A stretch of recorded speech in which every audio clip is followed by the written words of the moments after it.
السلام علیکم ورحمۃ اللہ نحمدہ ونصلی علی رسولہ الکریم۔ الحمدللہ جامعہ انوریہ حیدرآباد باب العلم انوریہ ایجوکیشنل سوسائٹی کی جانب سے ابو داؤد شریف کی سلسلے وار ریکارڈنگ حاضر خدمت ہے۔ آج ہم گزشتہ باب کی آخری حدیث 2266 اس کو پڑھیں گے۔ پہلے سند دیکھ لیجئے۔ حدثنا محمود بن خالد حدثنا ابی عن محمد بن راشد باسنادہ ومعناه، یہ اسی باب کی ایک حدیث ہے اور ایک مزید ایک سند کے ساتھ آئی ہے جس کو امام ابو داؤد نے یہاں تخریج کیا ہے۔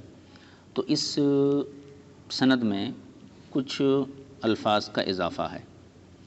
یہ جملے جو اس سند میں ہیں یہ گزشتہ سند والے متن کے اندر نہیں تھے، زیادہ اس میں یہ اضافہ ہے وَهُوَ وَلَدُ زِنَا لِأَهْلِ أُمِّهِ من کانو حرہ او اما، یعنی اوپر جو سلسلہ تھا کہ وہ بچہ جو پیدا ہوا یہ بچہ جو ہے ولد الزنا ہے، اور اس کو جو ہے اس کے نسب کے حوالے سے اس کو ماں کے رشتہ داروں کی طرف منسوب کیا جائے گا، چاہے وہاں کے رشتہ دار آزاد ہوں یا چاہے جو ہیں وہ باندی یا غلام ہوں، تو ماں کے جو رشتہ دار ہیں انہی کے ساتھ اس بچے کو جب بھی اس کے نسب کا معاملہ آئے گا تو ماں کی طرف منسوب کر دیا جائے گا۔ وَذَلِكَ فِي مَا اسْتُحْلِقَ فِي أَوَّلِ الْإِسْلَام، اور یہ فیصلے اور یہ مقدمات، اس قسم کے جو مقدمات ہوتے تھے وہ ابتدائی اسلام میں آتے تھے۔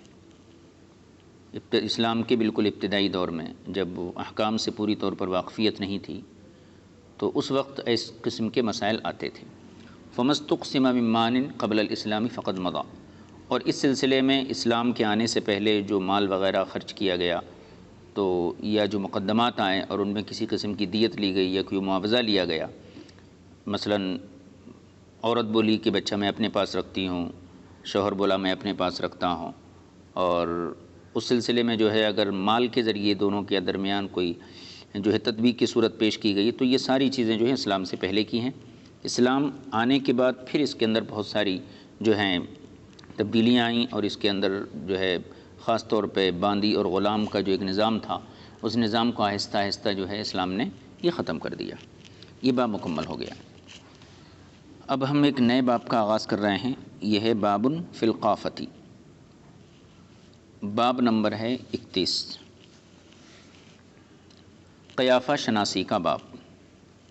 اس باب کے اندر وہ حدیث ذکر کی جائیں گی جس میں قیافہ شناسی کے ذریعے کسی بچے کے نسب کو ثابت کرنا یا پھر کسی مقدمے یا کسی حادثے میں فیصلہ کرنا، اس کے بارے میں شریعت کیا رہنمائی کرتی ہے، یعنی کہ قیافہ شناسی کا شریعت کے اندر کیا حکم ہے۔ پہلے جو ہے حدیث پاک کو پڑھ لیجیے، اس کے بعد اس کے احکام بیان کیے جائیں گے، لیکن ابتداً جو ہے کچھ دو باتیں ذہن میں رکھنا ضروری ہے۔ قیافہ شناسی کس کو بولتے ہیں؟ علم قیافہ دو حصوں پہ مشتمل ہے۔ ایک حصہ تو یہ ہے کہ کسی حادثے اور کسی واقعے کے جو آثار ہیں، جو وہاں نشانات ہیں اور جو وہاں شواہد ہیں، ان کی بنیاد پر مجرم کی شناخت کی جاتی ہے کہ یہ کام فلاں شخص نے کیا ہے۔ جیسے کہ آج کے زمانے میں جائے واردات پر یا موقع واردات پر جو ہے اس کے آس پاس کے ماحول کو دیکھا جاتا ہے، وہاں کسی کا پرس پڑا ہے، فون ہے، چاقو ہے، چھری ہے، کیا ہے، اس کے ذریعے سے پھر فنگر پرنٹس کے ذریعے سے جو ہے قاتل تک رسائی حاصل کی جاتی ہے۔ تو جائے واردات پر نشانات کے ذریعے جو کھوج لگا کر جو ہے واقعی کی تہ تک پہنچتے ہیں، اس کو قیافۃ الاثر کہتے ہیں، قیافۃ الاثر کہتے ہیں۔ اور قیافہ شناسی کا دوسرا حصہ یہ ہے کہ کسی بچے کے نسب کے ثبوت کے سلسلے میں کہ یہ بچہ کس کی اولاد ہے، تو بچے کے نسب کے ثبوت کے سلسلے میں جو ہے آثار و قرائن سے یعنی مشابہت کے ذریعے مدد لی جاتی ہے۔ مثلا بچہ جو ہے پیدا ہوا تو اس کی مشابہت کس سے ہے، باپ سے ہے یا نہیں ہے، یا کسی اجنبی شخص سے اس کی مشابہت ہے۔ تو جب بچے کہ باپ کے بارے میں اختلاف ہو جائے اور ایسی صورت میں جو ہے بچہ کس کا ہے اور کس کو دیا جائے گا، کس سے نسب ثابت ہوگا، اس کے لیے علم قیافہ کا استعمال کیا جاتا ہے اور مشابہت کی بنیاد پر نسب ثابت کیا جاتا ہے۔ یہ علم قیافہ کی دو صورتیں تھیں۔ اب اس کے جو احکام ہیں وہ انشاءاللہ بعد میں ذکر کیے جائیں گے۔ حدثنا مسدس وعثمان بن ابی شیبۃ وعثمان بن ابی شیبۃ المعنى وابن السرح قالوا حدثنا سفیان عن الزہری عن عروة عن عائشة قالت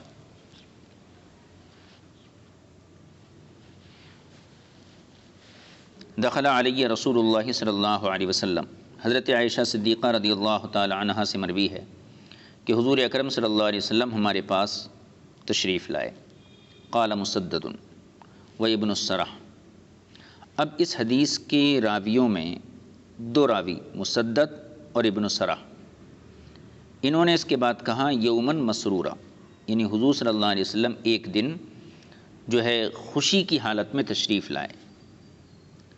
وقال عثمان، اور حضرت عثمان کی سند میں یہ الفاظ ہیں تعرف اساریر وجہہ، یعنی آپ کے چہرے پر خوشی کے آثار نمایاں تھے۔ جب کسی کا چہرہ خوشی سے چمک رہا ہو تو ایسی صورت میں یہ جملہ استعمال کیا جاتا ہے۔ تو مسدد اور ابن سرح کی روایت میں یومن مسرورن ہے، عثمان کی روایت میں تعرف اساریر وجہہ ہے، دونوں کا خلاصہ ایک ہی ہے، یعنی حضور کی خوشی کو بیان کرنے کے لیے ایک راوی نے یوم مسرورہ کا استعمال کیا اور دوسرے راوی نے تعرف اساریر وجہہ کا استعمال کیا۔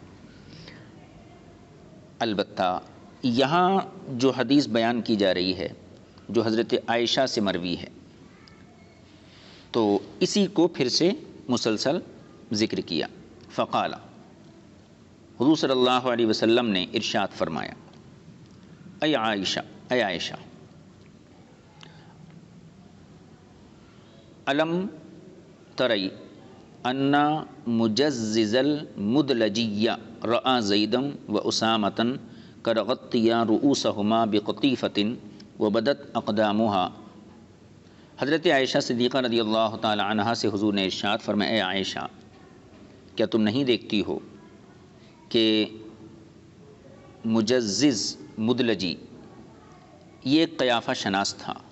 آپ نے فرمایا کہ مجزز مدلجی نے زید اور اسامہ دونوں کو دیکھا۔ قد غطیا رؤوسہما بقطیفۃ، اس حال میں کہ ان دونوں کے چہرے چادر سے ڈھکے ہوئے تھے، چھپے ہوئے تھے۔ وبدت اقدامہا، اور ان کے پیر ظاہر تھے۔ یعنی مجزز جو قیافہ شناس تھا اس نے حضرت زید حضرت اسامہ کو اس حال میں دیکھا کہ ان کے چہرے چھپے ہوئے تھے، ان کے چہروں پر چادر پڑی ہوئی تھی اور ان کے قدم یہ ظاہر تھے، اور قدموں کو دیکھ کے اس نے کہا ان هذه الاقدام بعضها من بعض، کہ یہ دونوں جو لیٹے ہوئے ہیں یہ دونوں باپ بیٹے ہیں۔ حالانکہ اس نے وہاں پر نہ حضرت زید کے چہرے کو دیکھا نہ حضرت اسامہ کے چہرے کو دیکھا، صرف قدموں کے نشانات سے یعنی مشابہت کی بنیاد پر اس نے جو ہے ان دونوں کے درمیان کا رشتہ بتا دیا کہ یہ دونوں باپ بیٹے ہیں۔ اب حضرت امام ابو داؤد فرماتے ہیں، قال ابو داؤد کان اسامۃ اسودا وکان زید ابیضا، حضرت اسامہ یہ سیاہ رنگ کے تھے اور حضرت زید جو ہیں یہ گورے رنگ کے تھے۔ اب اس سے یہ پتہ چلا کہ رسول پاک صلی اللہ تعالیٰ علیہ وسلم نے جب ایک قیافہ شناس کو جو ہے اپنے علم کی بنیاد پر ایک رشتے کو ثابت کرتے ہوئے دیکھا تو رسول اکرم صلی اللہ علیہ وسلم جو ہے خوشی سے اپنے گھر تشریف لائے اور آپ نے حضرت عائشہ صدیقہ رضی اللہ تعالی عنہا سے جو ہے یہ واقعہ بیان فرمایا۔ ایک بات، دوسری چیز یہ کہ اس نے جو بتایا اور اس نے جو نسب ثابت کیا تو اس کے لیے نہ تو اس نے چہرہ دیکھا تھا، نہ کوئی نام وغیرہ پوچھا تھا، لیکن پیروں کی مشابہت کی بنیاد پر، اور حالانکہ دونوں کے رنگ میں، باپ بیٹوں کے رنگ میں زمین آسمان کا فرق تھا، ایک انتہائی گورے تھے اور ایک انتہائی سیاہ تھے، اس کے باوجود کچھ ایسی مشابہتیں وہ تلاش کیا جس کی بنیاد پر دونوں کا نسب جو ہے اس نے بتا دیا کہ ایک باپ ہے اور ایک بیٹا ہے۔ اس حدیث کو ذہن میں رکھیے، آگے جب مذاہب بیان کیے جائیں گے، جب جو ہے اس حدیث کی ضرورت پیش آئے گی۔ تو اس حدیث کا ظاہر یہ کہتا ہے کہ قیافہ شناسی کے ذریعے، یعنی علم قیافہ کے ذریعے نسب ثابت کیا جا سکتا ہے۔ اس حدیث کے ظاہر سے یہی سمجھ میں آتا ہے۔ اب آگے دوسری حدیث پڑھ لیجیے۔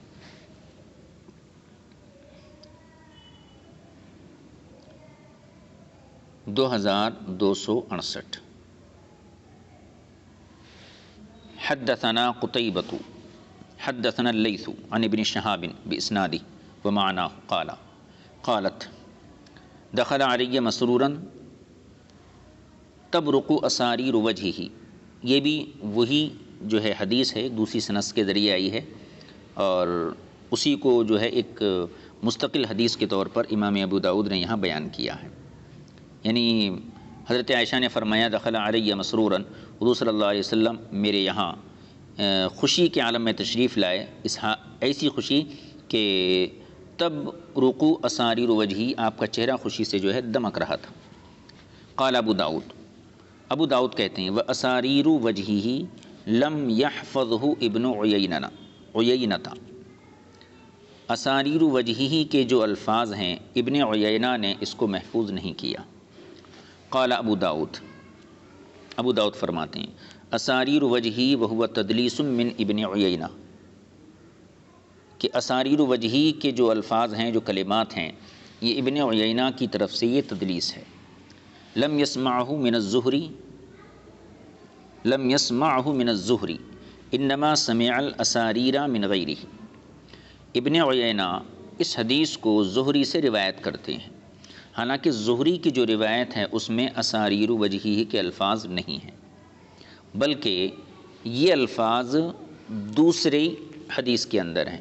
یعنی ابن عیینہ نے زہری سے اسی حدیث کو سنا اور دوسرے شیخ سے بھی اس حدیث کو سنا، تو زہری سے جو حدیث آپ سنیں، سماعت کرے، اس سند کے اندر جو متن آتا ہے اس متن میں اساریر وجہی کے الفاظ نہیں ہیں، لیکن دوسرے مشائخ سے آپ نے جب اس حدیث کو سنا تو وہاں پر اساریر وجہی کے الفاظ ہیں، لیکن ابن عیینہ نے اساریر وجہی ان الفاظ کو اسی متن میں ذکر کر دیا جو متن زہری کے حوالے سے آپ نے نقل کیا ہے، تو اس کو امام ابو داؤد فرماتے ہیں کہ یہ ابن عیینہ کی تدلیس ہے۔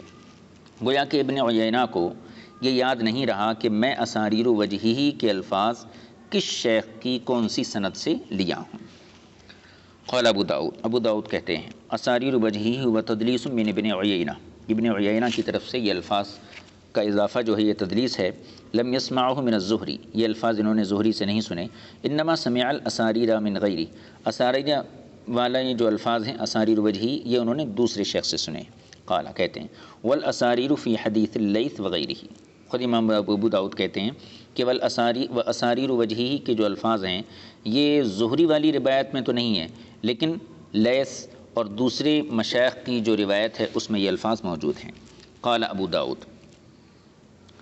ابو داؤد فرماتے ہیں وسمعت احمد بن صالح یقول، میں نے احمد بن صالح سے یہ فرماتے ہوئے سنا، کان اسامۃ اسودا شدید السواد، اوپر کی حدیث میں جو تذکرہ آیا حضرت اسامہ کا اور حضرت زید کا، تو امام ابو داؤد فرماتے ہیں کہ میں نے احمد بن صالح سے یہ کہتے ہوئے سنا، کان اسامۃ، کہ اسامہ جو ہیں اسودا شدید السواد، انتہائی سیاہ رنگ والے تھے، مثل القاری، تارکول کی مانند، وکان زید ابیض مثل القطن، اور زید جو تھے گورے تھے روئی کی مانند، جیسے روئی سفید براق ہوتی ہے، اسی طریقے سے زید جو ہے گورے تھے اور اسود جو تھے یہ سیاہ رنگ والے تھے۔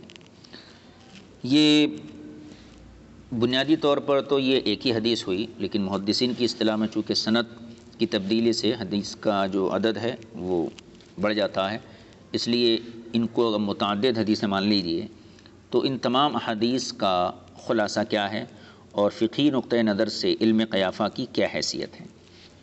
شروع میں نے عرض کیا تھا کہ علم قیافہ کے دو حصے ہیں، ایک قیافۃ الاثر کہلاتا ہے، یعنی موقع واردات کے نشان سے مجرم کا پتہ لگانا، اور دوسرا جو ہے قیافۃ البشر کہا جاتا ہے، یعنی ظاہری مشابہتوں کی بنیاد پر باہمی نسبی تعلقات کو ثابت کرنا۔ قیافہ شناسی کے بارے میں ہمارے فقہا کا کیا جو ہے اس میں معاملہ ہے اور کیا نظریات ہیں۔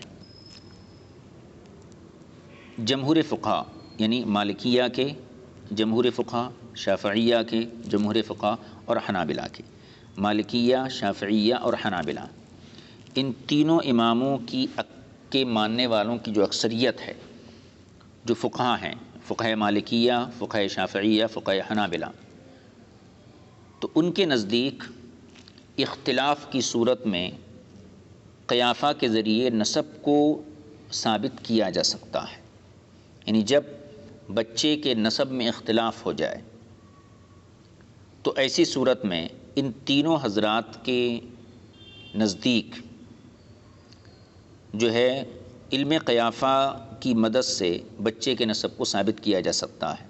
ان حضرات کی دلیل وہی حدیث پاک ہے جو اوپر ذکر کی گئی کہ مجزز مدلجی جو ایک قیافہ شناس تھے اور قیافہ کے علم کو جانتے تھے، تو انہوں نے حضرت اسامہ حضرت زید کے درمیان مشابہت کی بنیاد پر رشتے کو ثابت کیا۔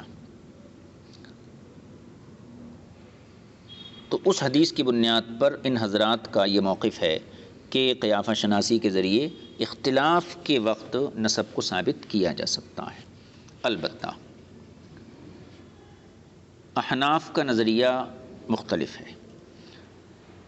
علماء احناف کے نزدیک قیافہ شناسی بھی کہانت کی طرح ایک مکروہ علم ہے، جیسے علم کہانت ہے، اسی طریقے سے قیافہ بھی جو ہے ایک مکروہ علم ہے، ممنوع علم ہے، جبکہ شریعت نے ثبوت نسب کا ایک ذریعہ متعین کر دیا ہے، اور وہ ذریعہ کیا ہے؟ جائز بستر۔ اب جائز بستر کی دو صورتیں ہیں، اگر وہ عورت آزاد ہے تو نکاح صحیح، اور اگر وہ عورت باندھی ہے تو ملک یمین، یعنی شریعت نے نسب کو ثابت کرنے کا ایک ہی ذریعہ متعین کیا ہے، اور وہ ہے جائز فراش، یعنی فراش صحیح، چاہے یہ فراش اور بستر کا جواز نکاح صحیح کی بنیاد پر ہو یا ملک یمین کی بنیاد پر ہو۔ تو اگر جائز بستر ہے یعنی نکاح ہے، ملک یمین کا تعلق ہے، تو اس سے نسب ثابت ہو جاتا ہے۔ البتہ اگر بچے کے بارے میں کسی آدمی کو شبہ پیدا ہو جائے اور وہ شک کرنے لگے، حتیٰ کہ وہ انکار پر اتر آئے اور یہ کہہ دے کہ یہ میری اولاد نہیں ہے، میرا بچہ نہیں ہے، تو اس صورت میں جو ہے حدیث لعان موجود ہے، لعان کا حکم دیا جائے گا۔ تو شریعت میں جب نسب ثابت کرنے کا ایک طریقہ متعین ہے کہ جائز بستر کے ذریعے نسب ثابت ہوتا ہے، حضور کی حدیث پاک بھی ہے الولد للفراش، جس کا بستر ہے اسی کی طرف اولاد منسوب کی جائے گی۔ تو یہ حدیث بالکل صریح ہے اس بات میں کہ نسب کا ثبوت یہ جو ہے جائز بستر کے ذریعے ہوتا ہے۔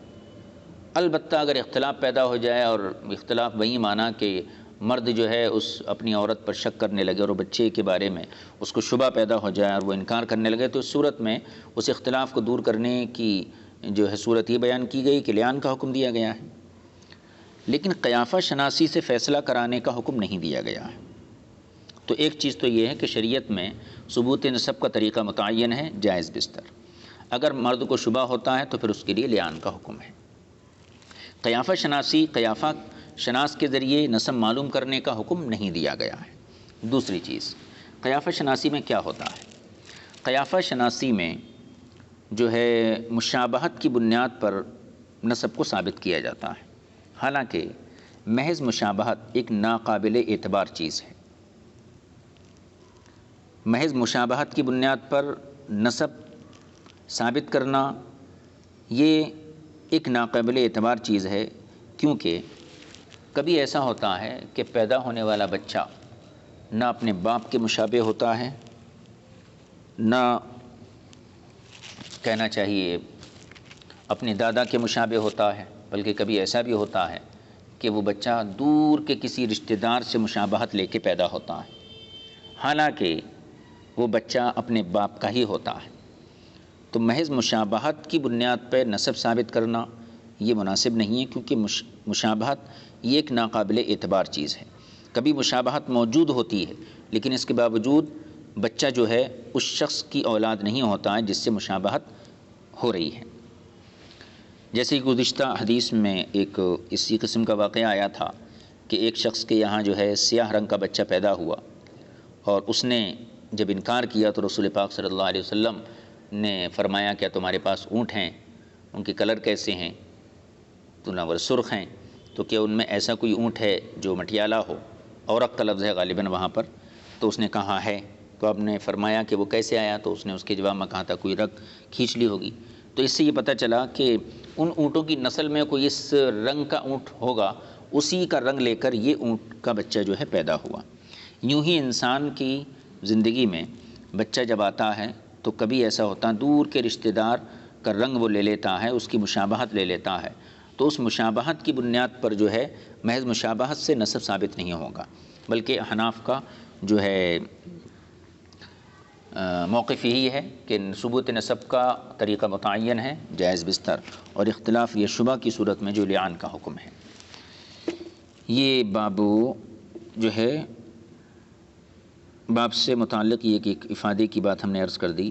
البتہ دوسری جو قسم ہے قیافہ شناسی کی، قیافۃ الاثر، اس کے بارے میں نے عرض کیا تھا کہ ایسا علم ہے کہ جس کے ذریعے جو ہے جائے واردات یا حادثے کے مقام پر جو نشانات ہوتے ہیں ان کو دیکھ کر، اور قرائن جو ہوتے ہیں ان کو دیکھ کر مطلوب تک رسائی حاصل کی جاتی ہے، اسے قیافۃ الاثر کہتے ہیں۔ تو قیافۃ الاثر یعنی قیافہ شناسی کے ذریعے مجرم کی شناخت کرنا، اس کا کیا حکم ہے؟ تو اس سلسلے میں ذہن میں رہے کہ کسی معاملے کی اور کسی واقعے کی گہرائی تک پہنچنے کے لیے آثار اور قرائن کی اہمیت اپنی جگہ ہے، لیکن یہ بھی ذہن میں رہنا چاہیے کہ صرف آثار و قرائن کی بنیاد پر جو ہے ہر فیصلہ نہیں کیا جا سکتا۔ آثار و قرائن علامات ہو سکتی ہیں اور نشانیاں ہو سکتی ہیں، مجرم یا امر واقعی کی معرفت اور اس کی شناخت، اس کی پہچان میں مددگار ہو سکتی ہے، اور اسی لیے آثار و قرائن کو حادثات و واقعات میں بنیادی طور پر معاون کی حیثیت حاصل ہوتی ہے، لیکن محض واقعے کے نشانات سے جو ہے فیصلہ نہیں کیا جا سکتا۔ ہاں ایسا ہو سکتا ہے اگر کسی واقعے کے بارے میں یا کسی مجرم کے بارے میں کوئی قطعی قرینہ، یقینی قرینہ اور یقینی بات سامنے آ جائے، یا پھر مجرم خود اعتراف جرم کر لے، پھر اس کے بعد جو آثار و قرائن ہیں ان کی بنیاد پر شرعی فیصلہ کیا جائے، تو ایسی صورت میں آثار و قرائن کے ذریعے فیصلہ کرنا یہ بالکل ایسا ہی ہوگا جیسے عینی شاہدوں، عینی گواہوں کی گواہی کی بنیاد پر فیصلہ کیا جاتا ہے۔ لیکن محض صرف آثار و نشانات اور جائے واقعات کی علامتوں کی بنیاد پر فیصلہ کر دینا یہ مناسب نہیں ہے، بلکہ فیصلے کے لیے جو ہے اور قطعی دلیلیں ہونا جس سے مجرم کی شناخت تک، مجرم تک پہنچا جا سکے، اور جب کوئی قطعی قرینہ قائم ہو جائے پھر آثار وغیرہ کو، نشانات کو معاون کے طور پر جو ہے شریک کیا جا سکتا ہے۔ اب ہم نے یہاں یہ عرض کیا کہ شریعت میں ہمارے امام کے پاس، احناف کے پاس ثبوت نسب کے لیے قیافہ شناسی کا اعتبار نہیں ہے، جبکہ مالکیہ، شافعیہ اور حنابلہ میں اکثریت اس بات پر قائم ہے کہ ثبوت نسب کے لیے بھی اختلاف کے وقت قیافہ شناسی سے مدد لی جا سکتی ہے۔ تو یہ قیافہ کی پہلی تقسیم کا حکم بیان کیا۔ اب ہم نے دوسری چیز بیان کی، قیافۃ الاثر، یعنی کسی واقعے یا حادثے کی گہرائی تک پہنچنے کے لیے کیا قیافۃ الاثر کا استعمال کیا جا سکتا ہے یا نہیں کیا جا سکتا ہے۔ اس سلسلے میں ہم نے یہ بات بیان کی کہ بذات خود یہ آثار و نشانات یہ اس پر فیصلہ نہیں ہو سکتا، لیکن کوئی قطعی قرینہ ہو یا مجرم خود اعتراف کر لے تو پھر یہ آثار و قرائن کو جو ہے وہاں ایک اہمیت حاصل ہوتی ہے اور ان کی حیثیت گواہوں کی طرح ہو جاتی ہے۔ تو جس طریقے سے گواہوں کی گواہی کی بنیاد پر شرعی فیصلے نافذ ہوتے ہیں، اسی طریقے سے جو ہے ان آثار و قرائن کی بنیاد پر شرعی فیصلہ کیا جائے گا۔ یہ صورت جائز ہے۔ اس کی دلیل کیا ہے؟ یعنی کسی واقعے کی تہہ تک پہنچنے کے لیے قیافہ شناسی کا استعمال کرنا اور اس کی مدد حاصل کرنا، اس کی مدد سے پہنچنا، اس کا ثبوت قرآن عظیم سے ہے۔ ایک آیت پاک جو اس سلسلے میں پیش کی جا سکتی ہے وہ سورہ یوسف کی آیت ہے۔ واقعہ یہی ہے کہ یوسف علیہ السلام کے بھائی جب انہیں کنویں میں ڈال کر واپس اپنے والد گرامی کے پاس آئے تو حضرت یوسف علیہ السلام کا خون آلود قمیص اپنے والد کے سامنے پیش کیا اور انہوں نے اپنے والد سے کیا عذر کیا، قرآن کریم نے اس کو بیان کیا۔ قالوا یا ابانا انا ذهبنا نستبق وتركنا يوسف عند متاعنا فاكله الذئب۔ اس کا خلاصہ یہی ہے کہ یہ بھائی آ کے بولے حضرت یعقوب علیہ السلام کے بیٹے کہ ہم لوگ جو ہیں آپس میں دوڑ لگا رہے تھے اور ہم نے اپنے بھائی یوسف کو جو ہے سامان کے پاس چھوڑ دیا تھا اور اتنے میں جو ہے انہیں بھیڑیا کھا گیا، اور بطور دلیل جو ہے انہوں نے قمیص کو پیش کیا، وجاءوا علی قمیصہ بدم کذب، اور یوں ہی جھوٹ موٹ جو ہے خون لگا لے کے قمیص پہ وہ پیش کر دیا کہ دیکھو یوسف کو بھیڑیے نے کھا لیا ہے اور یہ قمیص جو ہے یہ خون میں لت پت ہے۔ اب یہ چیز انہوں نے بیان کر دی۔ مفسرین فرماتے ہیں اس آیت کے تحت کہ حضرت یعقوب علیہ السلام نے اس خون آلود قمیص کا جائزہ لیا، اس کو دیکھا تو پتہ چلا کہ اس قمیص کے اندر کوئی چیر پھاڑ کے نشانات موجود نہیں ہیں، بلکہ وہ کرتا وہ قمیص بالکل صحیح سالم ہے۔ حالانکہ ایک بدیہی بات ہے اور بالکل عام بات ہے کہ اگر بھیڑیا حضرت یوسف علیہ السلام کو کھا گیا تھا اگر یا حملہ آور ہوا تھا تو ایسی صورت میں قمیص تو پھٹنا ضروری ہے، جبکہ قمیص صحیح سالم ہے۔ تو قمیص کا صحیح سالم ہونا اس بات کا ثبوت بن گیا کہ یوسف علیہ السلام کو بھیڑیے نے نہیں کھایا، بلکہ ان کے جو بھائی ہیں وہ جھوٹ بول رہے ہیں۔ چنانچہ حضرت یعقوب علیہ السلام نے اسی علامت کی بنیاد پر اپنے بیٹوں سے کہا کہ تم لوگ جو ہیں جھوٹ بول رہے ہیں، یعنی قال بل سورت لکم انفسکم امرا فصبر جمیل، اور قرآن نے اس کو کہا وجاءوا علی قمیصہ بدم کذب، وہ حضرت یوسف کی قمیص پر جو ہے جھوٹ موٹ کا خون لگا کے چلے آئے تھے۔ تو اس آیت کریمہ میں حضرت یعقوب علیہ السلام نے جو ان کے جھوٹ کو ثابت کیا وہ کس بنیاد پہ ثابت کیا؟ آثار و قرائن کی بنیاد پر۔ تو آثار و قرائن کے ذریعے جو ہے فیصلے کی طرف مدد ملتی ہے اور فیصلے کی طرف رہنمائی ہوتی ہے، اور مجرم کی شناخت کے لیے آثار و قرائن اور جائے واردات کی جو نشانات ہوتے ہیں اس سے مدد ملتی ہے۔ یہ آیت کریمہ اس کی واضح دلیل ہے۔ اور اسی سلسلے میں ایک اور جو ہے اسی صورت کی دوسری آیت کو بھی آپ پیش کر سکتے ہیں۔ حضرت یوسف علیہ السلام کے اوپر جب عزیز مصر نے الزام لگایا تو حالانکہ حضرت یوسف علیہ السلام پاک دامن تھے اور آپ نے کوئی ایسی جو ہے حرکت نہیں کی تھی جو منصب نبوت کے خلاف ہو یا اخلاق کے خلاف ہو، لیکن آپ پر الزام رکھا گیا۔ تو عزیز مصر کی بیوی نے جب بدکاری کی تہمت آپ پر لگائی تو حضرت یوسف علیہ السلام کی پاکیزگی کو اور آپ کی سچائی کو کیسے ثابت کیا گیا تھا؟ وہاں پر بھی آثار سے مدد لے کر آپ کی سچائی کو ثابت کیا گیا تھا۔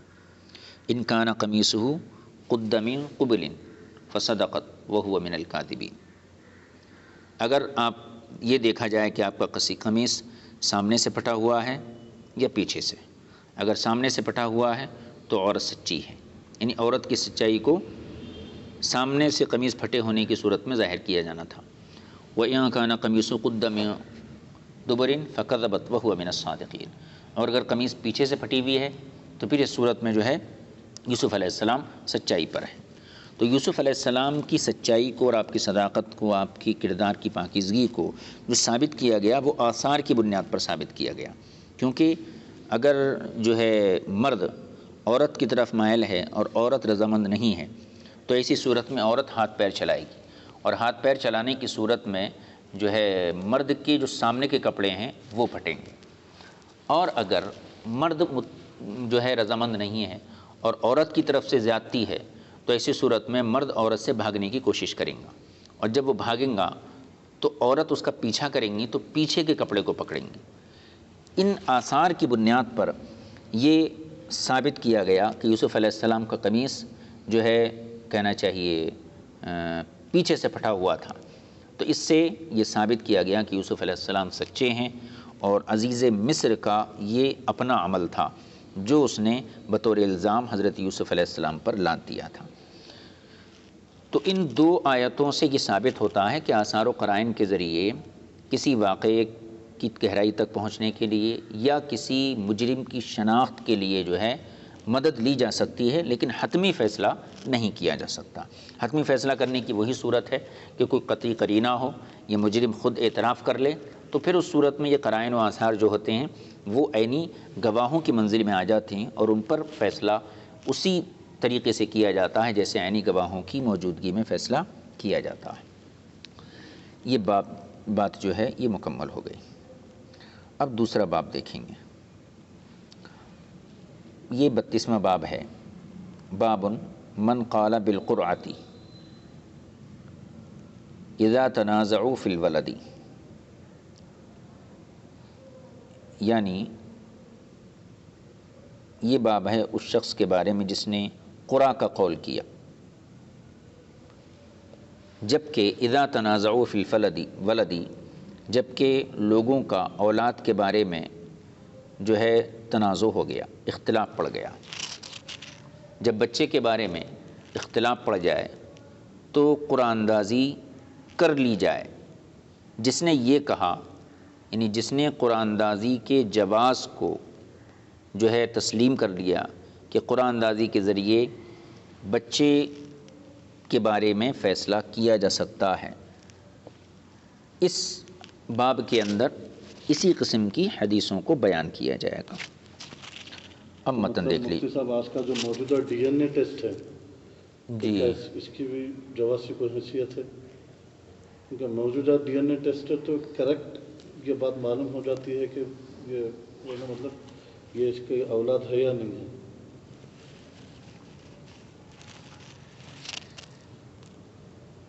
ڈی این اے ٹیسٹ دیکھیے جو ذرائع ہیں موجودہ دور میں نسب کے ثبوت کے لیے، تو ان میں یہ دیکھنا ہمیں ضروری ہے کہ وہ جو طریقہ ہے اس میں غیر شرعی جو ہیں امور انجام تو نہیں دیے جاتے ہیں، پہلی چیز تو یہ ہے۔ دوسری چیز یہ ہے کہ آج کے دور میں جتنے بھی مطلب جو ڈاکٹرز وغیرہ ہیں اور میڈیکل سائنس سے وابستہ ہیں، ان میں اکثریت غیر مسلموں کی ہے۔ اب جیسے روزے کا مسئلہ آتا ہے کہ اگر کوئی مسلمان غیر فاسق حکیم یہ کہے کہ آپ کو روزہ رہنے سے نقصان ہے، آپ کو ایسی بیماری ہے کہ اگر آپ روزہ رہیں گے تو یہ بیماری بڑھنے کا صحیح اندیشہ، تو مسلمان کو اجازت ہے کہ وہ اس ڈاکٹر کے مشورے کے مطابق جو ہے عمل کریں گا اور بعد میں اس کی قضا کر لیں گا جب صحت مند ہو جائیں گا۔ اب یہاں پہ ایک شرط لگائی گئی شریعت کی طرف سے، وہ مسلمان ہو، غیر فاسق ہو۔ اب آج کے دور میں جو بڑے بڑے ڈاکٹرز ہیں ان کی اکثریت پہلے تو غیر مسلم ہے، مسلمان نہیں ہے۔ جب مسلمان ہی نہیں ہے تو پھر غیر فاسق کیسا ہوں گا؟ لا محالہ فاسق ہی ہوں گا۔ اب اگر آج کے دور میں کوئی بیمار ہے اور وہ ڈاکٹر کے پاس گیا اب وہ ڈاکٹر بول رہا ہے جو تجربے کار ہے، اس نے تحقیق کے بعد یہ بتایا کہ آپ کو یہ چیز نقصان دے رہی ہے، آپ جو ہے روزہ نہیں رہ سکتے. تو اب سوال یہ پیدا ہوتا ہے کہ پھر آج کے دور میں ایک مسلمان بیمار غیر مسلم ڈاکٹر کے مشورے کو دیکھ کر کیا روزہ چھوڑ سکتا ہے یا نہیں چھوڑ سکتا ہے؟ تو یہاں پر ہمارے فقہا نے یہ سبیل نکالی ہے کہ آج کے دور میں تشخیص سبیل راستہ، آج کے دور میں جو تشخیص ہے، مرض کی پہچان، یہ ڈاکٹر بذات خود نہیں کرتا ہے، بلکہ اس کا دار و مدار جو ہے مشینری کے اوپر ہے. کسی بھی بیماری کے پہچاننے کا دار و مدار یہ مشینری کے اوپر ہے. اور پہلے کے دور میں جو ہے طبیب جو ہے اپنے علم کی بنیاد پر مرض کی تشخیص کرتا تھا، تو وہاں پہ اس ڈاکٹر کا مسلمان ہونا ضروری تھا. لیکن آج اگر مسلمان بھی تشخیص کریں گا تو مشین سے ہی کریں گا وہ بھی. لہذا مشین کو جو ہے وہاں سامنے مشین اس درجے میں آ جائے گی کہ جو شرط لگائی گئی تھی کہ مسلمان ہو، وہ اس لیے کیونکہ کافر کی خبر کا اعتبار نہیں، غیر فاسق ہو تاکہ دین کے احکام کی اسے قدر بھی ہو. نہ کتنے مسلمان ہیں جو کھلے عام گناہ کرتے ہیں، اور کوئی دوسرا انسان بھی گناہ کرا تو اس پہ بھی انہوں خوش ہوتے ہیں اور انہیں کوئی ان کی صحت پہ کوئی اثر نہیں پڑتا ہے. تو یہ دونوں شرطیں ایک جگہ آپ کو مشینری سے پوری ہو جاتی ہیں. کہ آج کے دور میں اگر مسلمان بھی تشخیص کرا مرض کی تو وہ بھی جو ہے مشین کے ذریعے کریں گا. اسی طریقے سے جو ڈی این اے ٹیسٹ ہے، اب حضور صلی اللہ علیہ وسلم کے زمانے میں یہ چیز موجود نہیں تھی، جیسے آج کی ترقی یافتہ دور میں جو ہے ڈی این اے کے ذریعے جو ہے بتایا جاتا ہے. لیکن اس میں یہ ضروری ہے کہ کافر کی خبر کا اعتبار نہیں کیا جائے گا، اور شرعی نقطۂ نظر سے اگر اس میں کوئی ایسی بات نہیں ہے جو حرام کی قبیل سے ہو یا شریعت کے مخالف ہو، تو ایسی صورت میں جو ہے اس کے ذریعے جو ہے ثبوت نسب کیا جا سکتا ہے، لیکن اس کی بنیاد پر فیصلہ نہیں کیا جا سکتا. فیصلہ کرنے کے لیے دلیل چاہیے. اب احناف کے پاس جو طریقہ ہے وہ تو بالکل واضح ہے، یا تو جائز بستر ہو، چاہے بچہ کسی سے بھی مشابہت رکھتا ہو، اور اگر مرد کو شک ہے تو لیان کر لینا. احناف کے لیے یہ مسائل ہیں. البتہ جو شوافع ہیں، مالکیہ ہیں یا حنابلہ ہیں، ان کی اکثریت میں قیافہ شناسی سے مدد لی جا سکتی ہے. لیکن ہمارے پاس یہ جو ہے کہانت کی ایک قسم ہے، جیسے کاہن ہوتے ہیں، نجومی ہوتے ہیں، ستاروں کی رفتار دیکھ کے جو ہے کسی چیز کے بارے میں بتاتے ہیں، تو ہمارے پاس یہ اسی قسم کا ایک علم ہے. تو شوافع، حنابلہ اور کہنا چاہیے اپنے مالکیہ کے نقطہ نظر کو اگر ملحوظ خاطر رکھا جائے تو ڈی این اے کے ذریعے ثبوت نسب ہونا چاہیے. لیکن احناف کے نزدیک نہیں ہوں گا، کیونکہ احناف کا مسئلہ یہاں بالکل واضح ہے کہ ثبوت نسب کا ایک ہی راستہ ہے، اور اختلاف اگر ہوتا تو اس کی صورت یہ ہے. تو اگر اس میں ایک بات یہ بھی پھر ظاہر ہوتی ہے، جیسا کہ مثال کے طور پہ یہ ایک بات تو آپ کلیئر کر دیا کہ احناف میں اگر آپ کو شک ہے، ڈاؤٹ ہے، تو سیدھا سیدھا لیان کر لیں. لیکن اب بات لیان کی نہیں ہے، یہاں پر بات یہ ہے کہ شریعت مطلب کسی کو اگر آپ زنا کی تہمت لگا رہے ہیں تو اس کے لیے جو ہے 4 گواہ ضروری ہے. زنا کی اگر آپ تہمت لگا رہے ہیں تو عاقل ہو، بالغ ہو، 4 گواہ ہو، 4 گواہ ہونا چاہیے. آپ یہ بول رہے ہیں کہ بھائی میں مطلب یہ لڑکی بولی کہ بھائی یہ شخص مجھ سے زنا کیا، جبراً یہ شخص میرا ریپ کرا، تو شریعت بولتی 4 گواہ نہیں ہے. سمجھ رہے ہیں؟ تو موجودہ زمانے میں پھر ایک ٹیسٹ نکلا ہو، ٹیسٹ کے ذریعے معلوم کرایا جا سکتا ہے کہ آیا یہ شخص اس کے ساتھ جو ہے زبردستی کرا یا نہیں کرا، زنا کرا یا نہیں کرا، جبراً اس کا ریپ کرا یا نہیں کرا، تو وہ اس کے ذریعے معلوم ہو جاتا ہے. لیکن اب بات یہاں پر حد جاری کرنے کی آ رہی، تو کیا ٹیکنالوجی اور مشنریز کو مدد لے کر، سہارا لے کر، وسیلہ لے کر حد جاری کی جا سکتی ہے؟ ہرگز نہیں کی جا سکتی. تو ہرگز نہیں کی جا سکتی، تو پھر اس کا بھی اعتبار نہیں ہونا چاہیے. کس کا مطلب ایک سوال ہے میرا، کس کا؟ میں جب حد جاری نہیں کی جا سکتی ٹیکنالوجی کی مدد سے، تو اسی طریقے سے پھر جو ہے مطلب یہ بچہ ان کا ہے یا نہیں ہے، پھر وہ بھی میرے خیال میں نہیں ہونا چاہیے. ہاں تو ہمارے پاس نہیں ہے، اناف کے پاس نہیں ہے، اس کا ایک ہی راستہ ہے. ہاں اگر ایسا ہو کہ بچے کے باپ کا علم ہی نہیں ہے، ایک لاوارث بچہ ہے اور کوئی دعوے دار بھی نہیں ہے، کوئی یہ بھی نہیں بول رہا کہ میرا بچہ ہے. یہ نوبت کب آتی ہے؟ جب بچے کے نسب میں اختلاف ہوتا ہے. ایک شخص کہتا ہے یہ میری اولاد ہے، دوسرا کہتا ہے یہ میری اولاد ہے. آج کے زمانے میں یہ صورت پیش اس لیے نہیں آئیں گی کیونکہ آج غلام اور باندی کا تصور دنیا سے ختم ہو چکا ہے. یہ صورت کب پیش آتی تھی؟ جب باندیاں ہوتی تھیں. یعنی موجودہ صورت ختم ہو گئی ہے غلام باندی کا. ہاں غلام باندی کی صورت اب ہمیشہ کے نہیں لیے ہے. ختم نہیں ہوگی، فی الوقت نہیں ہے دنیا میں نظام اس کا. ہاں اور جو ہے کوئی ایسے بظاہر امکانات نہیں ہیں کہ آئندہ اس قسم کے حالات پیدا ہوں. یہ جو یونائٹڈ نیشن ہے تو اس نے ایک نظام دنیا کو دے دیا ہے اور یہ نظام کے ختم ہوتے ہی اسلامی نظام ہے. یونائٹڈ نیشن اور اس سے تو اسلام تو پہلے سے ہی جو ہے غلامی وغیرہ کو ختم کرنا ہی چاہتا ہے. اس لیے بار بار جو ہے روزے کے کفارے کے سلسلے میں غلام آزاد کرو، وہ تم سے جرم ہو گیا، اس کے کفارے میں غلام آزاد. ختم کرنا ہی چاہتا ہے، مطلب یہ کل کے یہ آنے والے دنوں میں غیر مسلم ہو سکتا ہے کہ اعتراض کریں. آج کل بہت غیر مسلم اعتراض کر رہے ہیں، تو انہی کی طرف سے یوں سمجھیے کہ ایک میرا سوال ہے تاکہ آپ جواب دے دیں، تاکہ آنے والی نسلوں کے لیے یہ ہمارا جواب جو ہے کام آ جائے. مسئلہ یہ ہے حضرت کہ یونائٹڈ نیشن کی آپ جو بات کر رہے ہیں، جی اب غلام باندی کا نظام جو ہے اسلام ختم کرنا چاہتا ہے بلکہ بول رہے ہیں. جب اسلام غلام باندی کا نظام ختم کرنا چاہتا ہے تو پھر غلام باندی کا جب نظام ختم کرنا چاہتا ہے تو پھر اجازت کیوں دیا ہے اسلام؟ مطلب آج کے طور پہ بھی اگر کہیں جہاد ہو، اسلامی سلطنت ہو، جہاد ہو، جنگ و جدال ہو، اور سامنے والوں کے غیر مسلم جو ہے اگر کافر کی بیویاں ہیں تو وہ مسلمانوں کے حصے میں آ جائیں گے اور ان کے شوہروں کو غلام بنا لیا جائے گا. سمجھ رہے ہیں؟ مطلب یہ باندیاں غیر مسلموں کی جو عورتیں ہیں ان کی جو اولاد ہے وہ غلام باندی بن کر آ جائیں گے. اگر جب یہ مطلب اب جب یہ اسلام اگر اس کو ختم کرنا ہی چاہتا ہے تو پھر آگے اس کی اجازت کیوں دی گئی؟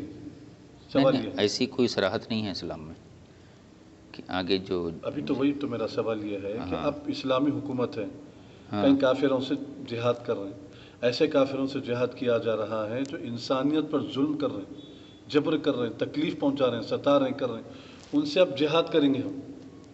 تو اب ان سے جب ہم جنگ جیت جائیں گے تو ان کا جو ساز و سامان ہے، ان کی جو عورتیں ہیں، ان کے جو بچے ہیں، ان کے جو مرد ہیں، یعنی وہ مرد جو جنگ میں جو حصہ لیے، آرمی جس کو کہا جاتا ہے، آرمی کی بات کروں میں، یعنی جو لڑائی میں جو حصہ لیے ہیں، لڑائی میں جو شامل ہوئے ہیں، ان کے بیوی بچوں کا کیا حکم ہے؟ پھر ان کو غلام نہیں بنایا جائیں گے.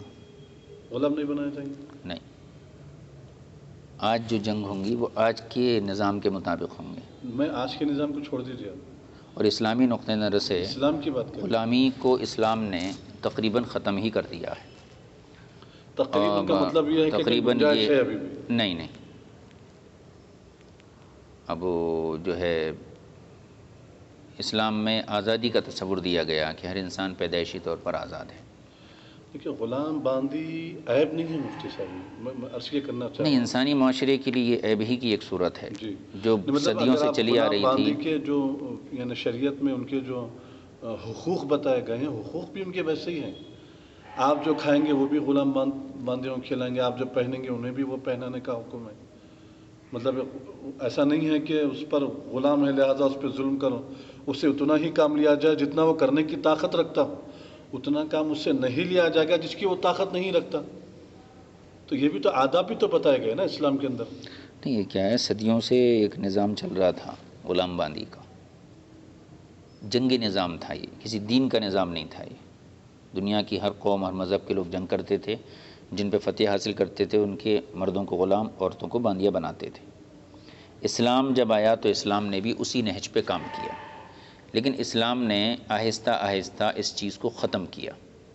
تو بیک وقت اسی چیز کا خاتمہ یہ مشکل ہوتا ہے، اور اس کو اتنا ختم کیا کہ جب سلطنت عثمانیہ جو ہماری آخری سلطنت تھی اس میں غلامی کا یا باندی کا کوئی تصور نہیں تھا. جبکہ وہ لوگ کئی ممالک میں مختلف. یعنی اس سے پہلے تو تھا. اس سے پہلے کا مطلب یہ کہنا چاہیے اس سے بہت پہلے تھا. بہت پہلے کا مطلب یہ کہ حضور پاک صلی اللہ علیہ وآلہ وسلم کے دنیا سے پردہ فرمانے کے بعد پھر خلفاء راشدین جو جنگیں کیے ہیں تو اس میں تاریخ خلفاء راشدین کے زمانے میں یہ نظام تھا. جی. اس کے بعد حضرت بنو امیہ آئی، اس میں بھی یہ نظام تھا. بنو عباس آئے، جی. اس میں بھی یہ نظام تھا. بنو عباس کے بعد حالات دنیا کے تبدیل ہوئے. حالات دنیا کے تبدیل ہوئے، نظام تو تھا. اس کا مطلب یہ دنیا کہ کی آگے بھی اس کا نظام دوسری قوموں کے اندر تھا یہ نظام، اور بالکلیہ یہ نظام ختم ہوا ہے کہنا چاہیے UN کے بننے کے بعد جی. دنیا سے. تو اسلام میں آج اس کی اجازت نہیں ہے غلام باندی کی. آج اگر کسی کے ساتھ جو ہے کوئی باندی ہے، اس سے خدمت گزاری یہ الگ چیز ہے، لیکن صحبت کے لیے اجازت نہیں رہیں گی. وہاں نکاح کی اجازت ہے، پھر وہ مسلمان رہنا. یہ جو کام کرنے والے گھر کی جو مامائیں ہیں، گھر میں جو کام کرنے کے لیے غریب خواتین آتی ہیں، وہ کہاں سے غلام کی شکل میں آئیں گی؟ نہیں، وہ بھی جو جنگی قیدی ہیں جی. یا ان کی بیویاں ہیں تو ان کے ساتھ وہ حکم نہیں رہیں گا جو گزشتہ دور میں تھا. گزشتہ دور میں مطلب صحابہ کرام کے دور میں تھا نا؟ ہاں، ابتدائی اسلام میں جو دور تھا نا. صحابہ کے خلفاء راشدین کے دنیا سے پردہ فرمانے کے بعد بھی تابعین تابعین کے دور میں بھی تھا. جی. کیا بات تھی.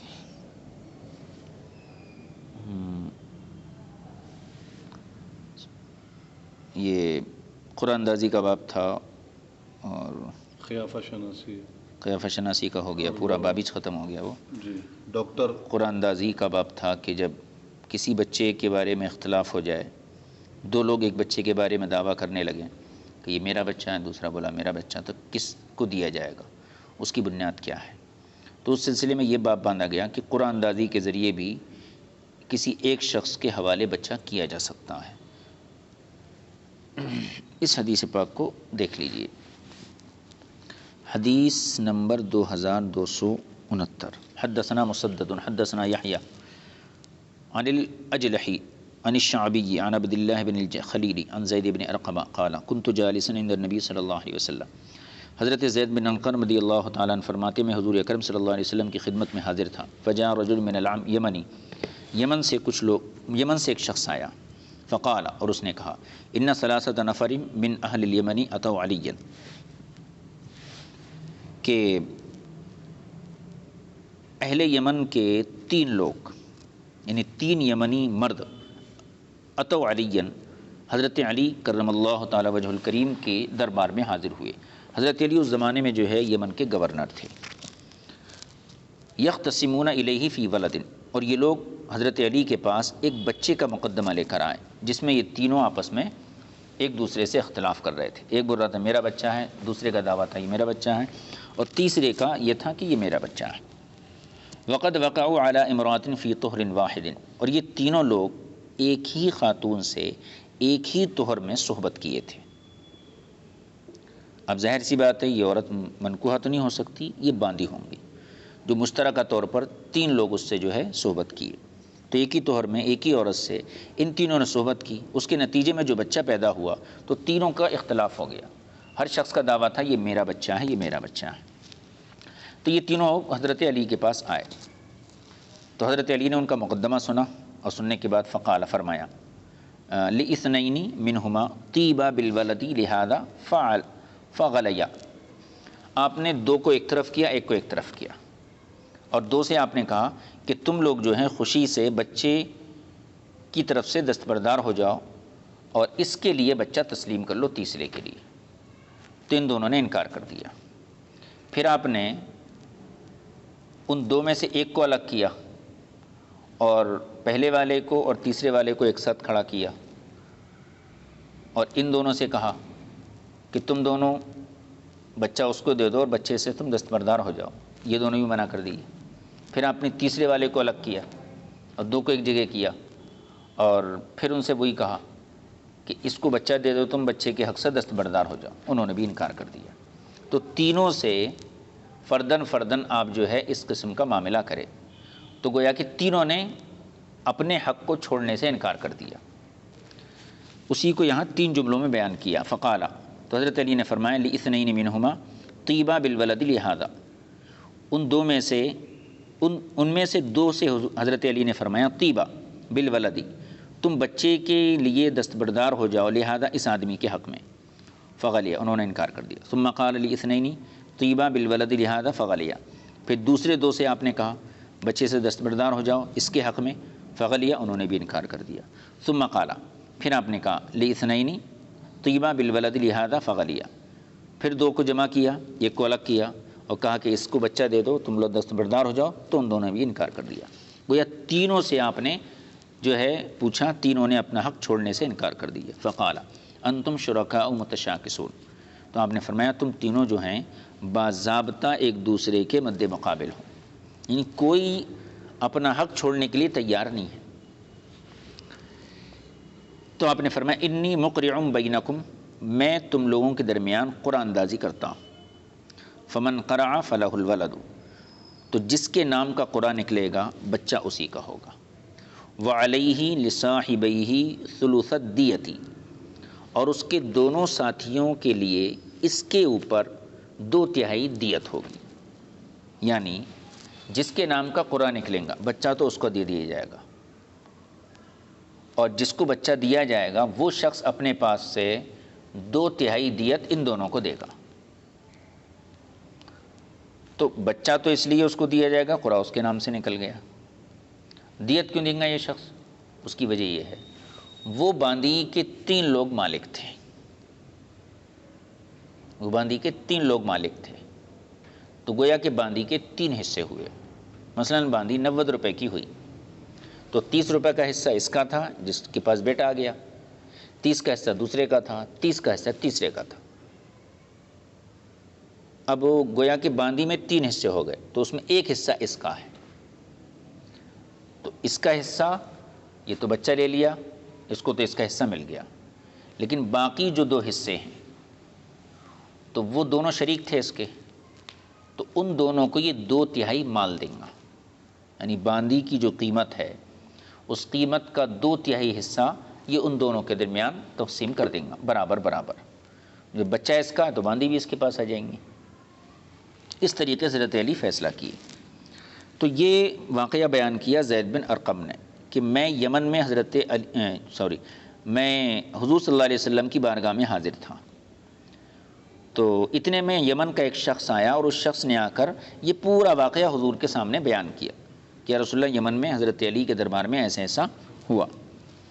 آپ نے حضرت علی کے فیصلوں کو بھی سنا اسی کی زبانی، اس کے بعد آپ نے ارشاد فرمایا، کہاں گیا یہاں سے پیچھے سے پڑھ لیجیے، انی مقرع بینکم، حضرت علی نے فرمایا کہ میں تم سب کے درمیان جو ہے قرآن اندازی کرتا ہوں، فمن قرع فلہ الولد، تو جس کے حق میں قرآن نکل گیا بچہ اس کا ہے، وعلیہ لصاحبیہ، اور اس کے اوپر اپنے دونوں ساتھیوں کے لیے 2/3 دیت ہے، فاقرع بینہم، حضرت علی نے ان سب کے درمیان قرآن اندازی کر دی، فجعلہ لمن قرع، اور بچہ اسی کو دے دیا جس کے نام کا قرآن نکلا۔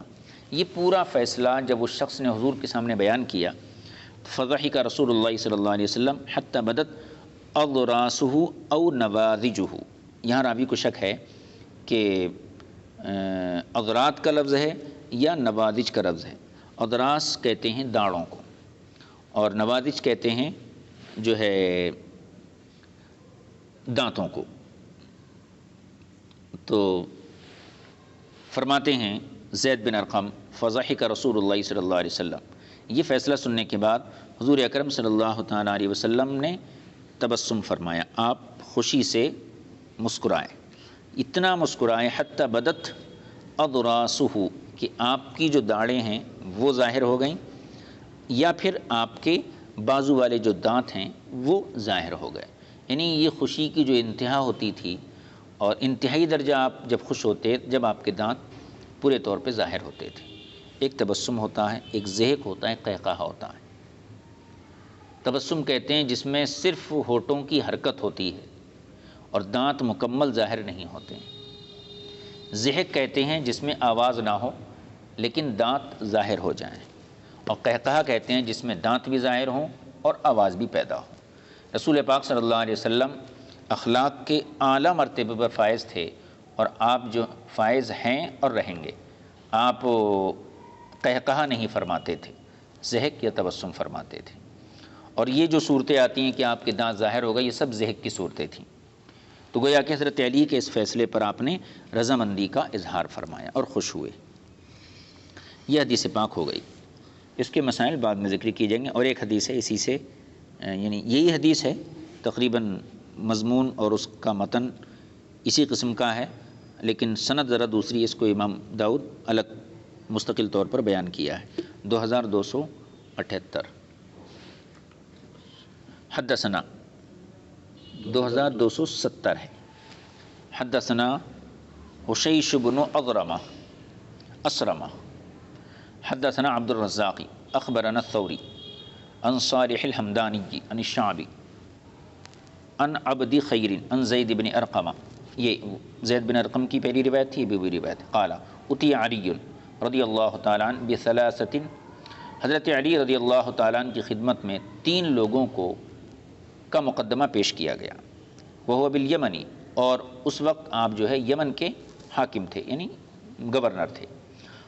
وہ 3 لوگ کون تھے؟ وقعوا علی امرأۃ فی طہر واحد، وہ تینوں ایک خاتون کے ساتھ ایک طہر میں صحبت کیے تھے۔ فسأل اثنین، تو آپ نے 2 سے پوچھا، اتقران لہذا بالولد، اس کا بھی وہی مفہوم ہے جو پہلے تھا، وہاں پر تقران کے لفظ نہیں تھے بلکہ جو ہے دوسرے الفاظ تھے، دستبردار ہونے کے معنی میں، اور اس کا بھی وہی مطلب ہے۔ اتقرانی، کیا تم دونوں اس شخص کے لیے بچے کا اقرار کرتے ہو، یعنی اس کو بچہ دے دو گے؟ قالا لا، دونوں نے کہا نہیں۔ حتی سألہم جمیعا، یہاں تک کہ حضرت علی سب سے پوچھ لیے 2 کر کے۔ فجعل کلما سأل اثنین قال لا، تو جب حضرت علی نے 2 سے پوچھا قال لا، تو دونوں نے کہہ دیا نہیں۔ فاقرع بینہم، حضرت علی نے ان کے درمیان قرآن اندازی کی۔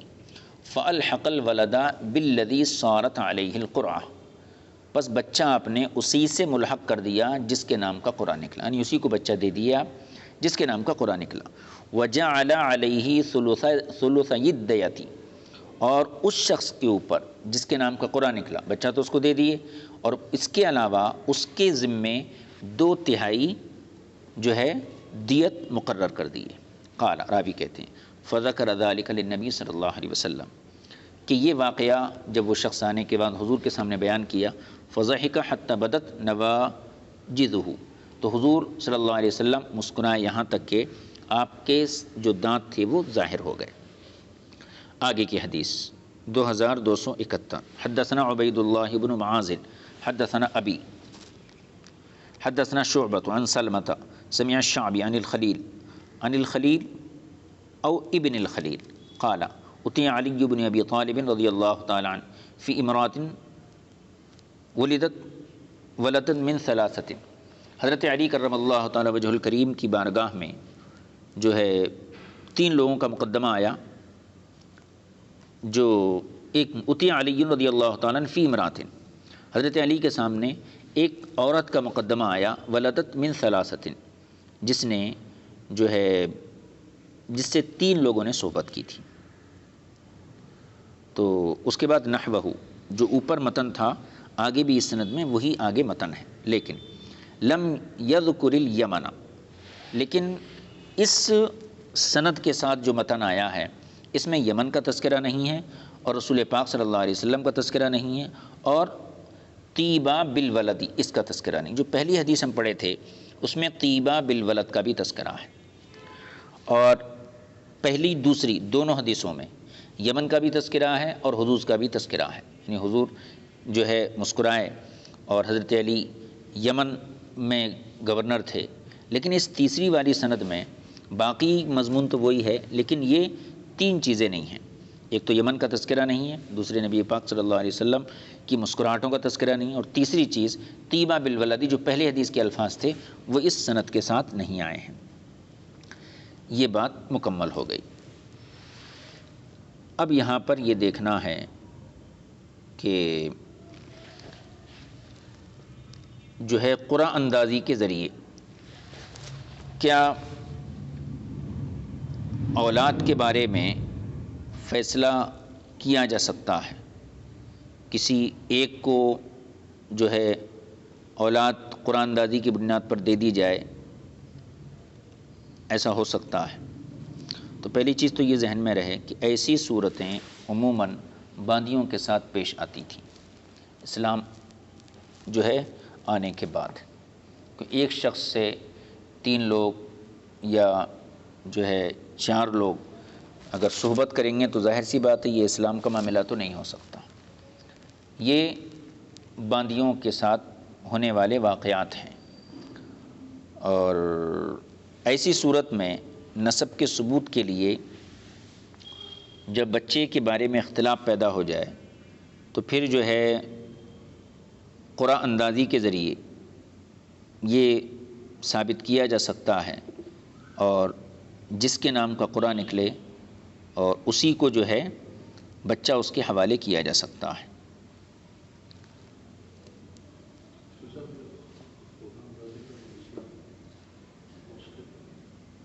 اب اس حدیث سے یہ مسئلہ ہم سمجھ سکتے ہیں کہ جس بچے کے بارے میں فیصلہ نہ ہو تو اس کو قرآن کے ذریعے کسی ایک سے لاحق کر دیا جائے گا۔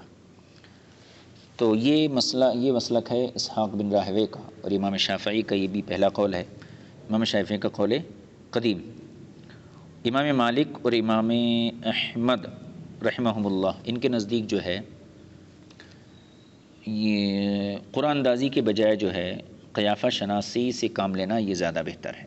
البتہ امام اعظم ابو حنیفہ سے اس بارے میں، یعنی بچہ کس کو دیا جائے گا، اس بارے میں نہ قرآن کی کوئی روایت ہے قرآن اندازی کی، اور نہ قیافہ شناسی کی کوئی روایت ہے۔ اس لیے جو ہے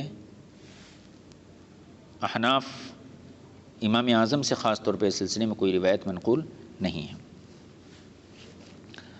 چلیے اب دوسرا باب دیکھ لیجیے، باب نمبر 33، باب فی وجوہ النکاح التی کانا یتناکح بها اہل الجاہلیت، یعنی زمانہ جاہلیت میں